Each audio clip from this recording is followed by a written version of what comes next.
ایک عورت کسی کام سے گھر سے باہر نکلی تو گھر کے باہر 3 اجنبی بزرگوں کو بیٹھے دیکھا۔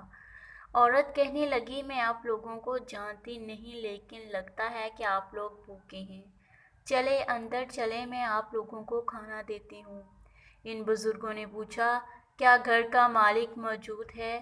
عورت کہنے لگی، نہیں، وہ گھر پر موجود نہیں۔ انہوں نے جواب دیا، پھر تو ہم اندر نہیں جائیں گے۔ رات کو جب خاوند گھر آیا تو عورت نے اس سارے معاملے کی خبر دی۔ وہ کہنے لگا، انہیں اندر لے کر آؤ۔ عورت ان کے پاس آئی اور اندر چلنے کو کہا۔ انہوں نے جواب دیا، ہم تینوں ایک ساتھ اندر نہیں جا سکتے۔ عورت نے پوچھا، وہ کیوں؟ ایک نے یہ کہتے ہوئے وضاحت کی، اس کا نام مال ہے، اور اپنے ایک ساتھی کی طرف اشارہ کیا، اور اس کا نام کامیابی ہے، اور دوسرے ساتھی کی طرف اشارہ کیا، اور میرا نام محبت ہے۔ اور یہ کہتے ہوئے بات مکمل کی کہ جاؤ اپنے خاوند کے پاس جاؤ اور مشورہ کر لو کہ ہم میں سے کون اندر آئے۔ عورت نے آ کر خاوند کو سارا ماجرا سنایا۔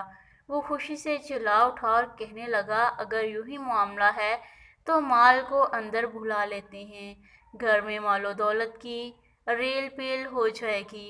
عورت نے خاوند سے اختلاف کرتے ہوئے کہا، کیوں نہ کامیابی کو دعوت دیں؟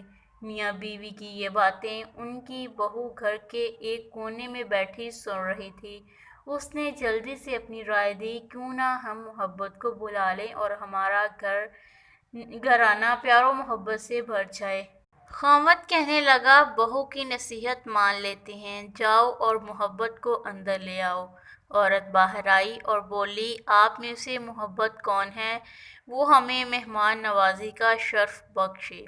گھر والوں کا مطلوبہ شخص اٹھا اور اندر جانے لگا تو اس کے دونوں ساتھی بھی کھڑے ہو گئے اور اس کے پیچھے چلنے لگے۔ عورت حیران و پریشان ان کا منہ دیکھنے لگی۔ عورت نے مال اور کامیابی سے کہا، میں نے تو صرف محبت کو دعوت دی تھی، آپ دونوں کیوں ساتھ جا رہے ہیں؟ دونوں نے جواب دیا، اگر تم نے مال یا کامیابی میں سے کسی کو بلایا ہوتا تو باقی دونوں باہر رہتے، لیکن تم نے کیونکہ محبت کو بلایا ہے، یہ یہاں ہو تو اس کے ساتھ ہوتے ہیں۔ جہاں محبت ہوگی وہاں مال اور کامیابی بھی ملیں گے۔ اپنے دل میں اور اپنے عزیزوں اور ساتھیوں کے دلوں میں محبت پیدا کیجیے، آپ ایک کامیاب شخصیت کے مالک بن جائیں گے۔ یاد رکھیے، اگر آپ محبت کے ساتھ دوسروں سے پیش آئیں تو آپ کی مثال اس چراغ کی سی ہے جس کے گرد لوگ اندھیرے میں اکٹھے ہو جاتے ہیں۔